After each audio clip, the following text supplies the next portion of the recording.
नमस्कार दोस्तों। अच्छा, अपन आज पॉलिटी की पहली क्लास शुरू कर रहे हैं। भारतीय राज्य व्यवस्था में पहला जो टॉपिक है वो है भारत का संवैधानिक विकास। अच्छा, इसमें अपन ओनली ऑन क्वेश्चन करेंगे, यानी कि जितने भी आए हुए क्वेश्चन हैं वो सारे क्वेश्चन करेंगे। तो आई होप आप क्वेश्चन के लिए तैयार होंगे। अच्छा, मैं वीडियो स्टार्ट होने से पहले एक चीज़ बताना चाहता हूँ कि इस वीडियो को कोशिश करो कि आप इस टॉपिक को पढ़कर आने के बाद देखो, क्योंकि अगर आप पढ़ के नहीं आओगे डायरेक्ट क्वेश्चन हल करोगे तो मुझे नहीं लगता है क्वेश्चन हल हो जाएंगे, क्योंकि क्वेश्चंस वो हैं जो पिछले एग्ज़ाम में आए हुए हैं, तो कहीं ना कहीं अच्छे क्वेश्चन तो बनते हैं।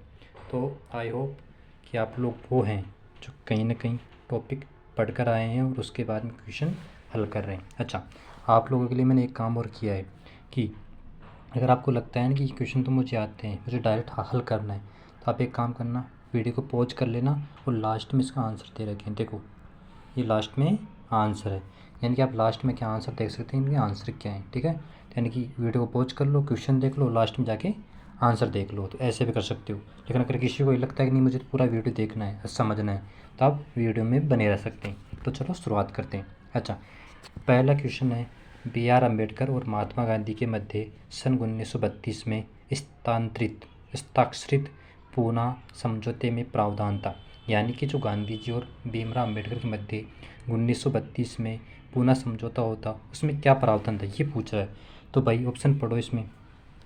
ऑप्शन पहला है भारत के डोमेन स्थिति बनाए जाने का।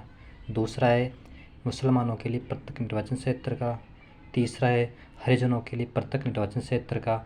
और डी ऑप्शन है हरिजनों के लिए आरक्षण सहित संयुक्त निर्वाचन क्षेत्र का। तो आप समझ गए होंगे आंसर कौन सा है, डी, हरिजनों के लिए आरक्षण सहित संयुक्त क्षेत्र निर्वाचन क्षेत्र का। ठीक है, तो चलो भाई सेकंड पर चलते हैं।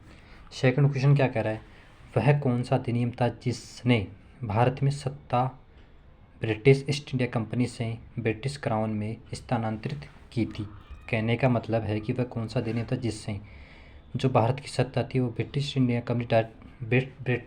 इंडिया कंपनी से डायरेक्ट किसके हाथों में चली गई, ब्रिटिश क्राउन के हाथों में चली गई। तो इसका आंसर कौन सा होगा, भारत शासन अधिनियम 1858। ठीक है, तो इसका आंसर हो जाएगा डी ऑप्शन। आगे चलते हैं। तीसरा प्रश्न है, निम्नलिखित में से किस अधिनियम द्वारा भारत के गवर्नर जनरल को अध्यादेश जारी करने की शक्ति प्रदान की गई। यानी कि निम्न में से ऐसा कौन सा अधिनियम है जिसके बाद में भारत का जो गवर्नर जनरल था उसको अध्यादेश जारी करने की शक्ति मिल गई। तो वो कौन सा था, ऑप्शन बी, भारत परिषद अधिनियम 1861। कौन सा था, भारत परिषद अधिनियम 1861। ठीक है, अगला प्रश्न है चौथा, यह सिद्धांत कि स्वतंत्र भारत के लिए नए संविधान को तैयार करना मुख्यतः यद्यपि अकेलनी खुद स्वयं भारतीयों की जिम्मेदारी होनी चाहिए, पहली बार निम्नलिखित में से किस एक ने स्वीकार किया था। यानी कि जो बात है सबसे पहले किस में स्वीकार की गई, तो किस में स्वीकार की गई भाई, ये स्वीकार की गई थी लिनलिथगो का अगस्त प्रस्ताव। इसके अंतर्गत इसको स्वीकार किया गया था कि स्वतंत्र भारत के लिए नए संविधान को तैयार करना मुख्यतः भारतीयों की जिम्मेदारी होनी चाहिए। ठीक है, अगला पांचवा प्रश्न है, रेगुलेटिंग एक्ट पारित किया गया। तो ये तो सबसे ईजी है, कब पारित किया गया, 1773 में। कब पारित किया गया, 1773 में रेगुलेटिंग एक्ट पारित किया गया। अगला छठा प्रश्न है, भारत के गवर्नर जनरल को किस एक्ट के द्वारा अपनी समिति के निर्णय को अस्वीकार करने का अधिकार मिला। तो भाई कौन सा अधिनियम था, वो अधिनियम था 1786 का अमेंडमेंट एक्ट। कौन सा, 1786 का अमेंडमेंट एक्ट। ठीक है, अगला सातवां प्रश्न है, पिट्स इंडिया एक्ट किस वर्ष पारित किया गया। तो पिट्स इंडिया एक्ट कब पारित किया गया, ये पारित किया गया 1784 में। कब पारित किया गया, 1784 में पिट्स इंडिया एक्ट पारित किया गया। अगला प्रश्न देखो भाई, अगला प्रश्न है आठवां, निम्नलिखित में से किस अधिनियम को मार्ले मिंटो सुधार के रूप में भी जाना जाता है। तो कौन सा है भाई वो, तो आठवीं में हो जाएगा डी। आठवीं में क्या हो जाएगा, डी। तो एक बार इसमें डी शायद, एक सेकंड, आठवीं ये रहा लास्ट में डी। हाँ, भारत परिषद अधिनियम 1909, भारत परिषद अधिनियम 1909। ठीक है, भारत परिषद अधिनियम 1909, ये इसका आंसर हो जाएगा। ठीक है, ठीक है। आगे देखो भाई, नौवा क्वेश्चन। नौवा क्वेश्चन है, मार्ले मिल्टो सुधार का उद्देश्य क्या था। मार्ले मिल्टो सुधार का उद्देश्य क्या था? तो इसका उद्देश्य क्या था? प्रत्यक्ष निर्वाचन प्रणाली। मार्ले मिल्टो सुधार का जो उद्देश्य था वो क्या था? प्रत्यक्ष निर्वाचन प्रणाली। ठीक है, ठीक है। इसके बाद में 10वां प्रश्न है, मार्ले मिल्टो सुधार बिल किस वर्ष में पारित किया गया? तो किस वर्ष में पारित किया गया था? ये किया गया था 1909 में। ठीक है, मार्ले मिल्टो जो सुधार बिल अधिनियम था वो कब किया गया? 1909 में। अच्छा, 11वां प्रश्न देखो भाई। 11वां प्रश्न था, मुसलमानों के लिए अतिरिक्त निर्वाचन मंडल। मुसलमानों के लिए अतिरिक्त निर्वाचन मंडल प्रारंभ में किसके द्वारा लाया गया? तो किसके लिए द्वारा लाया गया?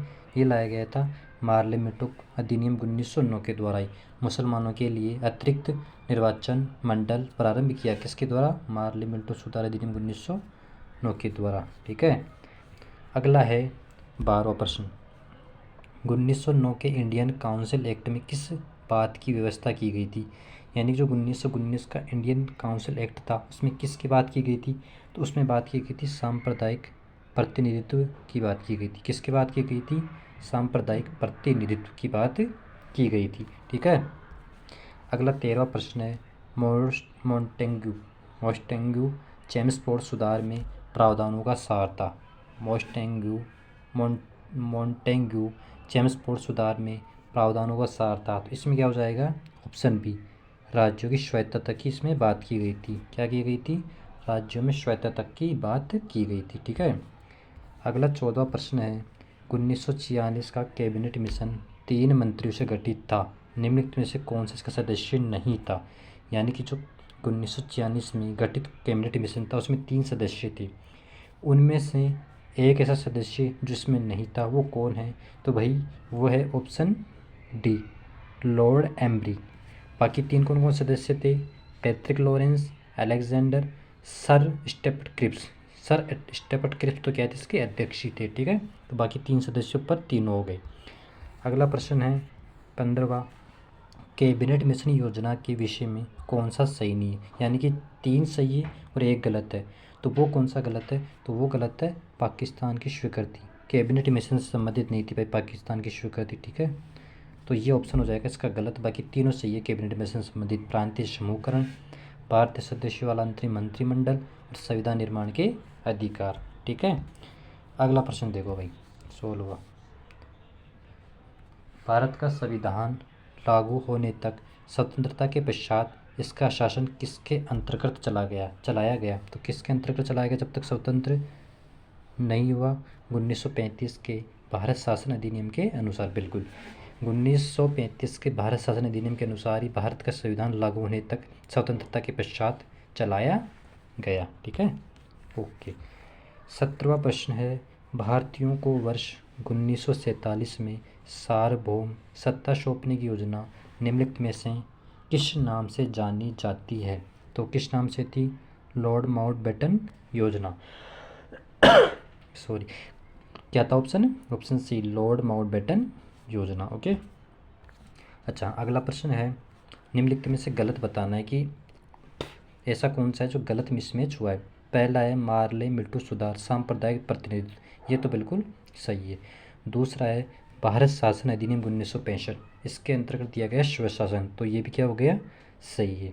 ऑप्शन सी है कैबिनेट मिशन संविधान सभा गठन, तो ये भी हो गया बिल्कुल सही। लास्ट है साइमन कमीशन भारत विभाजन, ये गलत है भाई। साइमन कमीशन भारत विभाजन संबंधित नहीं था, तो इसमें 18 में क्या हो जाएगा? Option D. 19वां देखो भाई, भारत शासन अधिनियम 1919 के अंतर्गत विधानमंडल का अंतिम निर्वाचन क्षेत्र किस वर्ष में किया गया था? तो इसमें क्या हो जाएगा? 19 में हो जाएगा ऑप्शन सी, 1945। तो क्या है इसका आंसर? 1945। भारत शासन अधिनियम 1919 के अंतर्गत विधानमंडल का अंतिम निर्वाचन किस वर्ष में किया गया? तो किस वर्ष में किया गया? 1945। ठीक है, अगला देखो 20वां प्रश्न है, अखिल भारतीय महासंघ स्थापित करने का प्रावधान शामिल किया गया था। तो इसमें हो जाएगा ऑप्शन ए, भारत शासन अधिनियम 1935। अखिल भारतीय महासंघ स्थापित करने का प्रावधान इसमें शामिल किया गया। आगे देखो 21वां, निम्नलिखित में से किस अधिनियम ने केंद्र में द्वैध शासन प्रणाली को स्थापित किया? तो कौन से ने? 1935, बिल्कुल 1935 के भारत शासन अधिनियम के तहत ही केंद्र में द्वैध शासन प्रणाली को स्थापित किया गया। यानी कि इसमें प्रांतों में से हटा दिया गया और केंद्र में लागू कर दिया गया। ठीक है। अगला है संघीय प्रणाली का पहला प्रयास भारत शासन अधिनियम के द्वारा किया गया। यानी कि कौन सा ऐसा अधिनियम है जिसके द्वारा संघीय प्रणाली का पहला प्रयास भारतीय शासन अधिनियम के द्वारा किया गया? तो 22 में क्या हो जाएगा? Option C 1935। ठीक है। अगला देखो भाई 23वां, प्रांतों में स्वायत्तता शुरू करने के लिए भारत की ब्रिटिश सरकार द्वारा कौन सा अधिनियम पारित किया गया? तो प्रांतों में स्वायत्तता शुरू करने के लिए भारत की ब्रिटिश सरकार द्वारा कौन सा अधिनियम पारित किया गया? तो उसमें हो जाएगा ऑप्शन सी 1935 का भारत सरकार अधिनियम। 1935 का भारत सरकार अधिनियम। ठीक है। अगला है 24वां, भारत में सचिव का पद किसके द्वारा निर्मित किया गया? भारत में सचिव का जो पद है वो किसके द्वारा निर्मित किया गया? तो वो निर्मित किया गया भारत शासन अधिनियम 1958। भारत शासन अधिनियम 1958 के द्वारा भारत में सचिव का पद सृजित किया गया। ठीक है। अगला है किस भारत सरकार अधिनियम के तहत पहली बार विधायिका में कुछ निर्वाचित प्रतिनिधियों की मंजूरी दी गई? तो क्या है क्वेश्चन? किस भारत सरकार अधिनियम के तहत पहली बार विधायिका में कुछ निर्वाचित प्रतिनिधियों को मंजूरी दी गई? तो इसमें क्या हो जाएगा? इसमें हो जाएगा भारत सरकार अधिनियम 1909। ठीक है। अगला है 26वां, भारत शासन अधिनियम 1935 द्वारा स्थापित संघ में अवशिष्ट शक्तियाँ किसे दी गई थी? तो किसको दी गई थी? वो दी गई थी गवर्नर जनरल को अवशिष्ट शक्तियाँ। ठीक है। तो इसमें क्या हो जाएगा? Option B governor general. 27वां क्वेश्चन है किस अधिनियम को मोंटेग्यू चेम्सफोर्ड सुधार के नाम से भी जाना जाता है? तो कौन सा है? वो है भारत शासन अधिनियम 1919। ठीक है। तो भारत शासन अधिनियम 1919 को मोंटेग्यू चेम्सफोर्ड सुधार अधिनियम के नाम से भी जाना जाता है। 28वां क्वेश्चन है यूनाइटेड किंगडम की संसद का एक अधिनियम है जिसने 1947 में ब्रिटिश भारत और पाकिस्तान के दो नए स्वतंत्र उपनिवेशों में विभाजित किया था। तो निम्न में से ऐसा कौन सा अधिनियम है? तो वो है भारतीय स्वतंत्रता अधिनियम। ठीक है। कौन सा है? भारतीय स्वतंत्रता अधिनियम। अच्छा। अगला है किस भारत सरकार अधिनियम के तहत पहली बार विधायिका में कुछ निर्वाचित प्रतिनिधियों को मंजूरी दी गई? अच्छा, तो इसमें क्या करना है? मिलान करना है भाई। ठीक है। क्या करना है? इसमें मिलान करना है। तो देखो पहला लिखा हुआ है भारत सरकार अधिनियम 1919। इसमें क्या होगा? तो इसमें बी का हो जाएगा भाई। बी का एक सेकंड प्रांतों में द्वैध शासन एकात्री। अच्छा, एकात्री एक में, ये बी में, तो बी 31425। तो ये हो जाएगा बी, अपना ऑप्शन बी हो जाएगा भाई। ये हो जाएगा ऑप्शन बी। ऑप्शन बी एक बार ऊपर देख लेते हैं। 31425। यानी कि कहना क्या चाह रहा है? ये कहना चाह रहा है कि भारत सरकार अधिनियम 1919 को तो अपन किससे मिलाएंगे? प्रांतों में द्वैध शासन से। दूसरा है भारत सरकार अधिनियम 1935, इसको मिलाएंगे अपन ए से, यानी कि प्रांतीय स्वायत्तता। तीसरा है मार्ले मिल्टो सुधार 1909, इसको किससे मिलाएंगे? फोर्थ से, सांप्रदायिक निर्वाचन।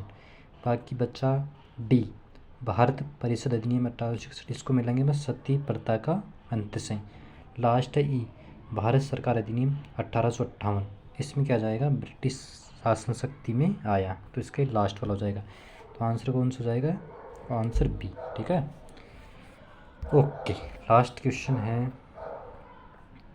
पाकिस्तान का Pitt's India act British East India company के वाणिज्यिक और राजनीतिक कार्यों के बीच अंतर करता है। तो इसका आंसर क्या हो जाएगा? 1784। हेलो भाई, अपने 30 क्वेश्चन पूरे के पूरे हो गए। इसके साथ ही अगर आपको नेक्स्ट बार वीडियो ये लगता है कि थोड़ी लंबी हो जाती है और अपने को फटाफट क्वेश्चन के आंसर करने हैं, तो मैंने देखो ये उत्तरमाला भी आपको यहीं पर इंक्लूड की है। ताकि आप क्वेश्चन को देखो, पॉज करो और डायरेक्ट लास्ट में आके आंसर देख लो या फिर एक कॉपी पे उतार लो कि इसके क्या क्या आंसर है, ताकि आप जल्दी से जल्दी क्वेश्चन का आंसर कर पाओ। आई होप कि आप लोगों को क्वेश्चन थोड़े बहुत समझ में आए होंगे। फिर मिलते हैं किसी नई क्लास में, तब तक अपना ध्यान रखिए और खुश रहिए।